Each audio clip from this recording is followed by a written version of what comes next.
Hi friends, मैं अब्दुल्ला पुरनवी। आज मैं दिल्ली आया हूँ घूमने फिरने के लिए।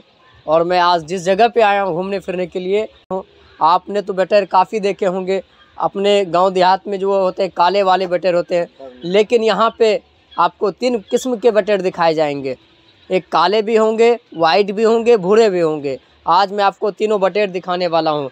ये देखिए दोस्त, ये है काले वाले और ये है बिल्कुल वाइट वाले हैं जो हमारे हाथों में बहुत खूबसूरत है।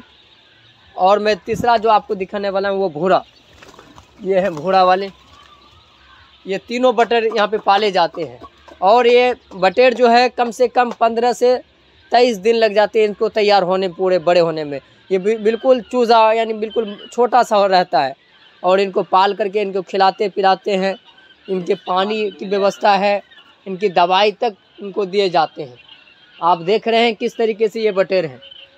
और आपसे उम्मीद है कि आप ज़्यादा से ज़्यादा शेयर करें, लाइक करें, कमेंट करें और हमारे चैनल को सब्सक्राइब करें। बहुत बहुत शुक्रिया दोस्तों।